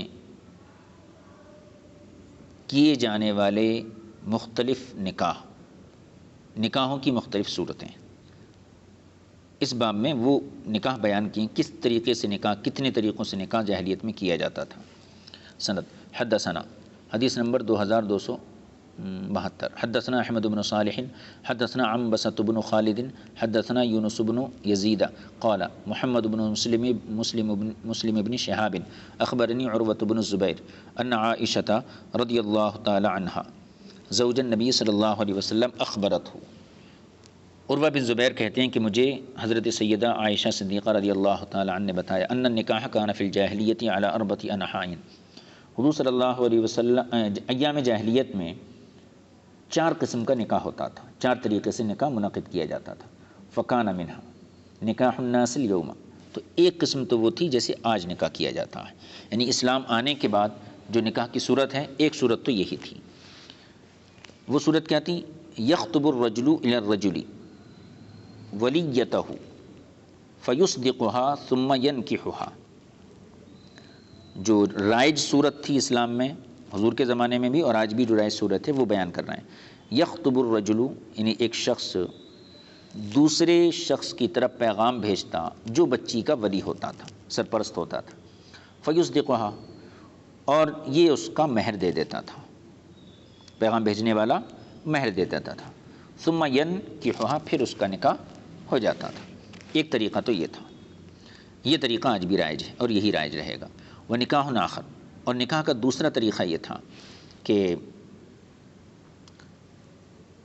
جو ہے کان الرجل یقول لامرأتی اذا طہرت من طمثها، مرد اپنی بیوی سے کہتا تھا اذا طہرت من طمثها، جب بیوی حیض سے پاک ہو جاتی تو اس سے کہتا تھا، کیا کہتا تھا؟ ارسلی الی فلاں، فلاں کے پاس جاؤ، یعنی فلاں مرد کے پاس جاؤ، فاستبضعی منہ، اور اس سے استبضاء کرو، مطلب اس سے صحبت کرو، اس سے بستر کرو۔ اب یہ عورت جاتی تھی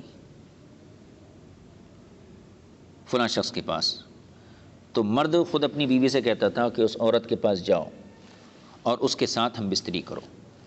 وَيَعْتَزِلُهَا زَوْجُهَا وَلَا يَمَسُّهَا أَبَدًا حَتَّى يَتَبَيَّنَ حَمَلُهَا مِنْ ذَلِكَ الرَّجُلِ الَّذِي تَسْتَبْضِعُ مِنْهُ، اور اس کا شوہر اس عورت سے دور رہتا تھا.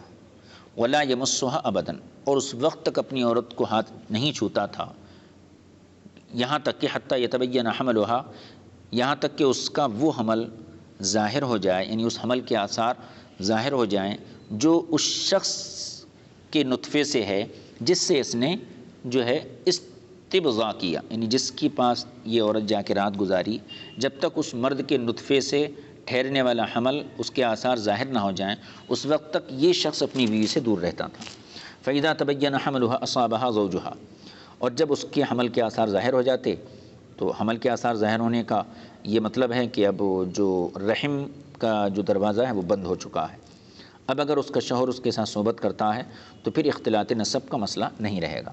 فَإِذَا تَبَيَّنَ حَمَلُهَا أَصَابَهَا زَوْجُهَا، تو جب حمل کے آثار نمایاں ہو جاتے تو پھر یہ شوہر اپنی بیوی سے ہم بستری کرتا تھا.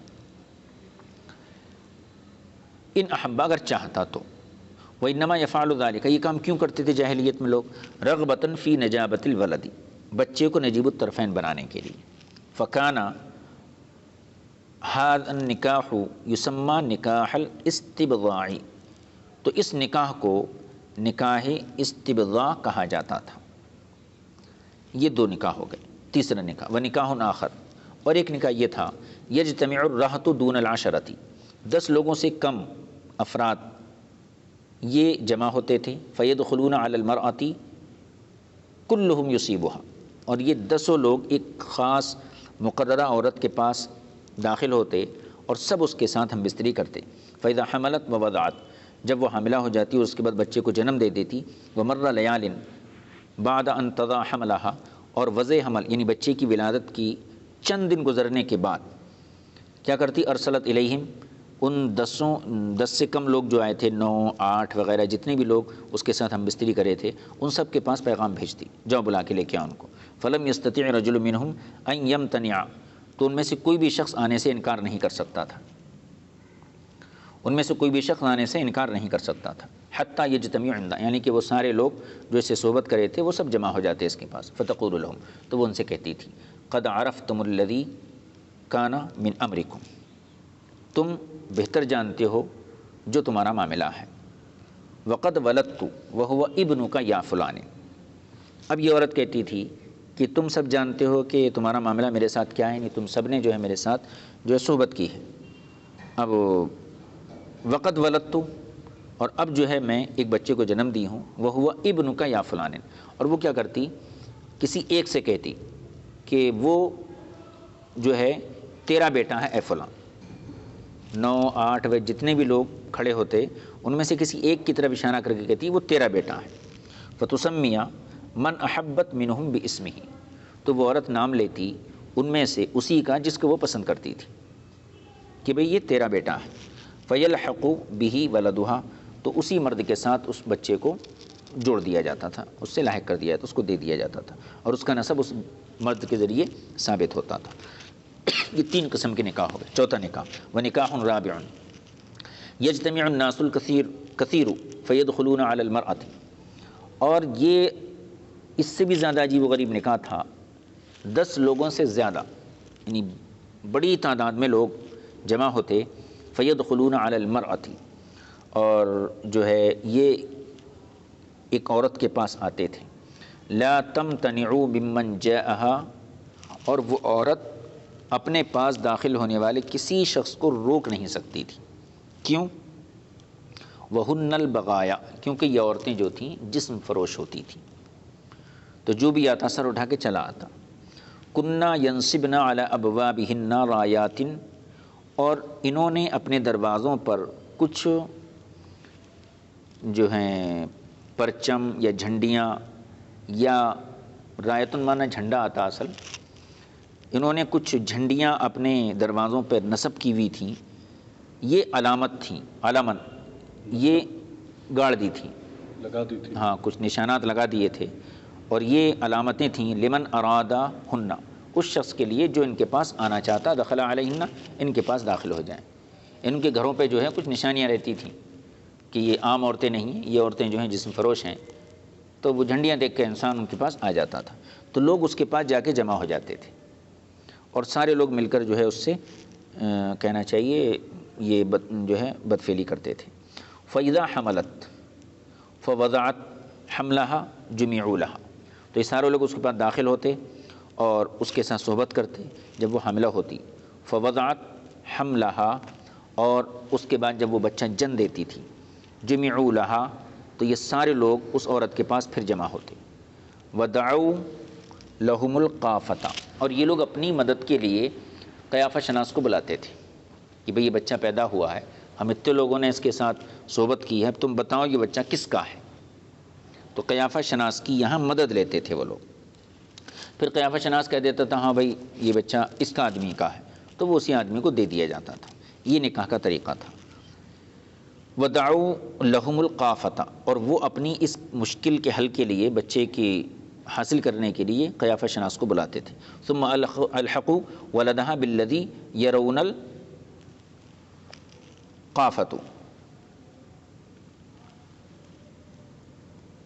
پھر یہ لوگ ثم الحقوا ولدها، پھر یہ لوگ جو ہے اس عورت کے سے پیدا ہونے والے بچے کو لاحق کر دیتے تھے بالذی، اسی شخص کی ذات سے، اسی شخص سے وابستہ کر دیتے، یرونا، جس کے بارے میں ان کا یہ خیال یا یہ مشورہ جم جاتا تھا کہ یہ اس کا باپ ہے۔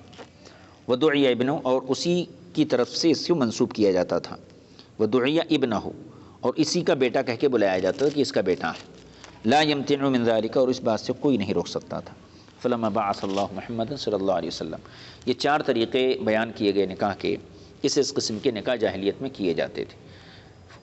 فرمایا فلما بعث اللہ محمد صلی اللہ علیہ وسلم، جب اللہ تعالیٰ نبی کریم صلی اللہ علیہ وسلم کو دنیا میں مبعوث فرمایا، حدم نکاح اہل الجاہلیت کلہ الا نکاح اہل الاسلام اليوم، تو جاہلیت کے نکاح کی تمام صورتوں کو اللہ کے رسول صلی اللہ علیہ وسلم نے ختم کر دیا، اور ایک صورت جو اہل اسلام کے یہاں آج بھی باقی ہے، اسی صورت کو شریعت اسلامیہ میں باقی رکھا گیا۔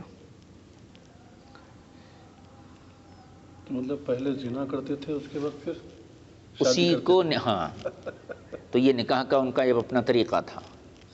اسلام جو ہے کیونکہ فطری دین ہے، اور ایک عورت سے ایک وقت میں بیک 2 لوگوں کا جو ہے استفادہ کرنا، یہ فطرت کے خلاف ہے۔ تو اسلام فطری مذہب ہے اور فطری تقاضوں کو پورے کرنے کی اجازت دیتا ہے، لیکن فطری طریقے سے۔ خواہش ایک فطری معاملہ ہے، تو خواہش پورے کرنے کا جو طریقہ ہو وہ بھی فطری ہو، غیر فطری نہ ہو۔ مرد کا مرد سے استفادہ کرنا یہ غیر فطری ہے، ہاں۔ تو اسلام ہمارا دین جو ہے یہ فطری دین ہے، لہٰذا اس میں جو طریقے ہیں، اسلام خواہشات کو مطلب مارتا نہیں ہے، رہبانیت نہیں سکھاتا ہے، بلکہ خواہشات کی تکمیل کے لیے ذرائع جو مقرر کیے ہیں، انہی ذرائع کے ذریعے خواہشات کی تکمیل ہو۔ غصہ بھی ایک مطلب ایک جذبہ ہے، اور یہ انسان کی خوبی ہے، بلکہ دیکھیں تو 2 بھی حیثیتیں اس میں، اگر اسی غصے کو صحیح مقام پر استعمال کیا جائے تو یہ غصہ بہت اچھی چیز ہے، غلط مقام پر استعمال کیا جائے تو غصہ بہت بری چیز ہے، تباہیاں آ جاتی ہیں اس سے۔ تو یہ ایک نیچرل ایک مطلب جذبہ ہے، انسان کا فطری جذبہ ہے۔ شریعت کیا کرتی ہے، اس جذبے کو صحیح رخ پہ ڈالتی ہے، یہی اسلام کا کمال ہے۔ اسلام میں مطلب خواہشات کو بالکلیہ فنا کر دینا نہیں ہے، بلکہ خواہشات کو اللہ کی مرضی کے مطابق چلانا ہے، اور یہ کام زیادہ مشکل ہے۔ ایک انسان کا نامرد بننا آسان ہے، ایک لمحے میں نامرد بن گیا، وہ جو ہے خواہش باقی نہیں رہی اس کو۔ ایک یہ ہے کہ مرد رہتے ہوئے شریعت کی پابندی میں اپنے نفس کو بار بار کنٹرول کرنا اور اللہ کے راستے پر چلتے رہنا، یہ زیادہ مشکل کام ہے۔ سبحان اللہ۔ تو اسلام نے جو ہے رہبانیت کو نہیں رکھا، بلکہ یہاں پر فطری تقاضوں کو پورا کرو، بلکہ رسول پاک صلی اللہ علیہ وسلم نے گویا کہ نکاح کو ایسی سنت قرار دیا ہے جو تکمیل ایمان کا ذریعہ ہے۔ اسلام فطری دین ہے، اور فطرت کو فطری طریقوں سے پورا کرنے کا حکم دیتا ہے۔ مکے کے لوگ حج کرتے تھے، طواف کرتے تھے، ننگے طواف کرتے تھے، اور طواف کرنا ان کا ایک طریقہ تھا۔ اللہ تبارک و تعالیٰ نے دین اسلام نے طواف کو ختم نہیں کیا، جو غلط چیز اس کے اندر شامل ہو گئی اس کو ختم کیا کہ ننگے طواف مت کرو۔ طواف کے بعد وہ مینا میں جا کے، عرفات میں جا کے اپنے خاندانی بڑائیاں بیان کرتے تھے، میرے باپ ایسے تھے، میرا دادا ایسا تھا۔ اللہ تعالیٰ وہاں ٹھہرنے کو منع نہیں کیا، بلکہ طریقہ بدل دیا کہ ٹھہرو یہیں پہ، مگر اپنے باپ دادا کی عظمت بیان کرنے کے بجائے اپنے مالک کی عظمت بیان کرو۔ سبحان اللہ، سبحان اللہ، بہرکیف ہائے ہائے ہائے۔ یہ ایک باب ہے، باب نمبر 34۔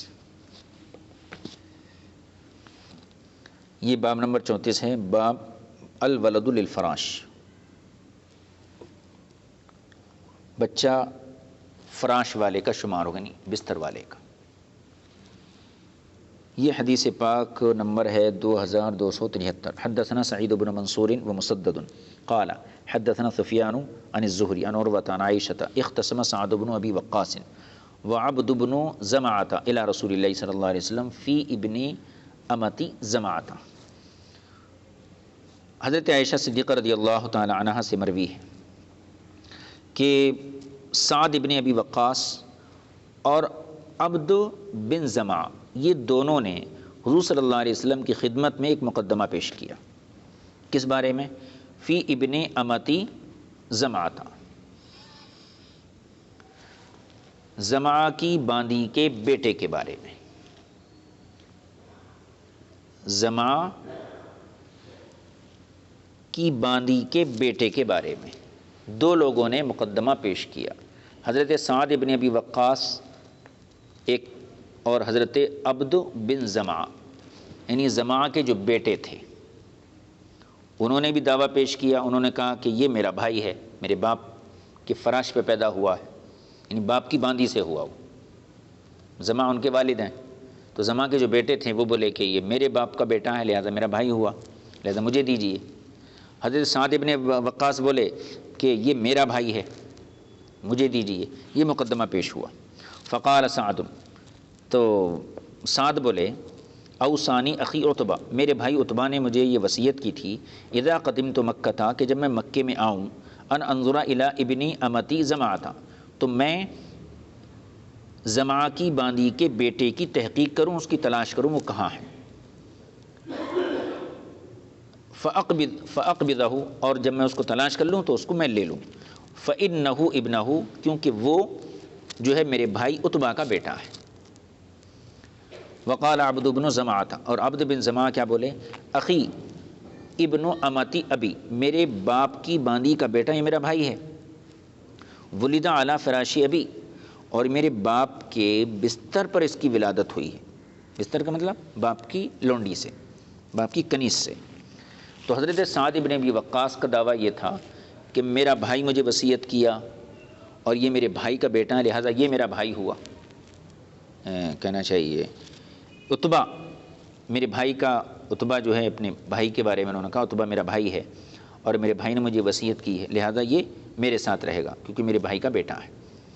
اور عبد بن زمع بولے کہ نہیں، یہ میرا بھائی ہے کیونکہ یہ میرے باپ کی باندی کے بستر پر پیدا ہوا ہے۔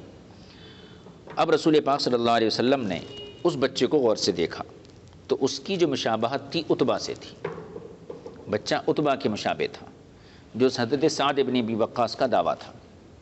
وہ یہ کہہ رہے تھے کہ یہ عتبہ کا بیٹا ہے، اور زمع کے بیٹے یہ کہہ رہے تھے کہ میرے باپ کی باندی کا بیٹا ہے، لہذا میرا بھائی ہوا۔ فرا رسول اللہ صلی اللہ علیہ وسلم شبہم بینم بعتبہ، تو حضور صلی اللہ علیہ وسلم نے اس بچے کے اندر واضح مشابہت دیکھی عتبہ کے ساتھ۔ فقال، تو فرمایا الولد للفراش، اولاد یہ بستر والے کے لیے ہے، وللعاہر الحجر، اور زنا کرنے والے کے لیے سزا ہے۔ ٹھیک ہے۔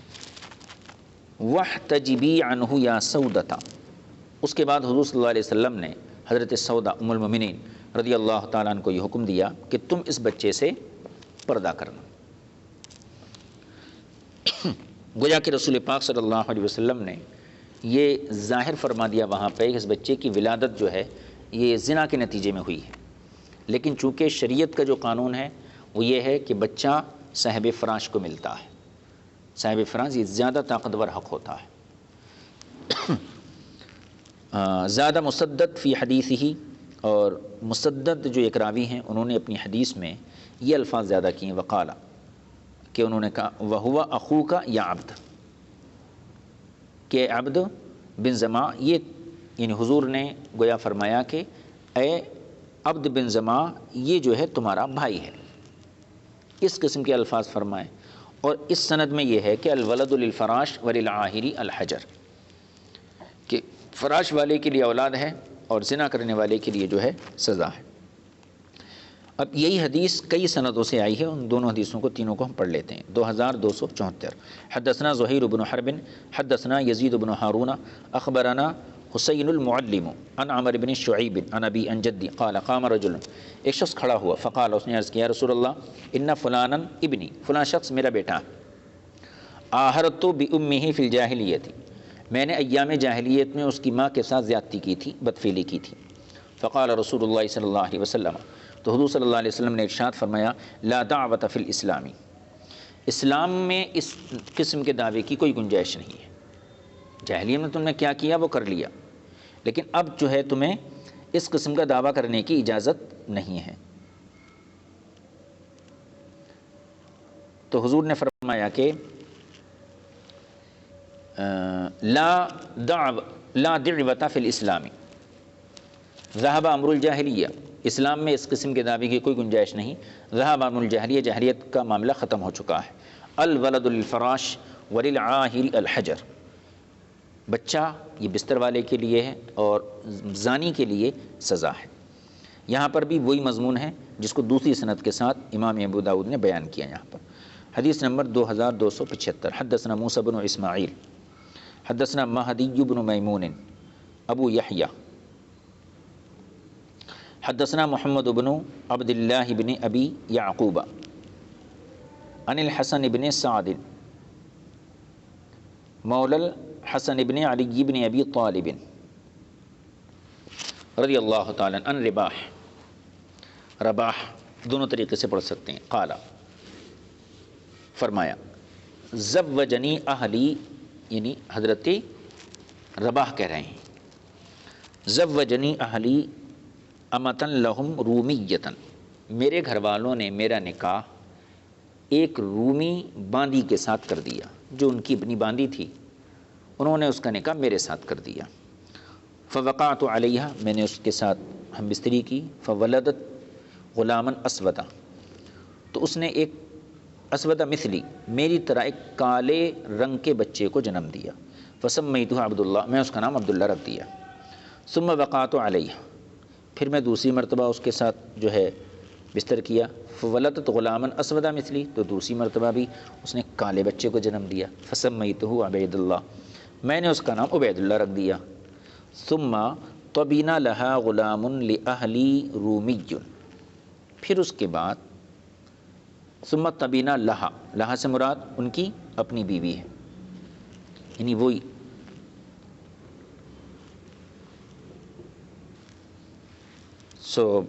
دوسرے بچے کا نام جو ہے میں عبید اللہ رکھ دیا. ثم طبینا لہا غلام لأہلی رومی، پھر ایک رومی غلام کی میری بیوی سے وابستگی ہو گئی. یقال لہ یوحنا، جس کا نام یوحنا تھا، یعنی اس نے بدفعلی کی. ایک رومی غلام نے، تو ان کی بیوی بھی رومی تھی، رومی باندھی تھی، اس کو ان کے نکاح میں دے دیا گیا تھا. تو وہ رومی غلام جو ہے یہ ان کی بیوی کے ساتھ جو ہے بدفعلی کیا. فراطنہا بلسانہ، اور اس غلام نے، رومی غلام نے میری بیوی کے ساتھ اپنی زبان میں کچھ گفتگو کی.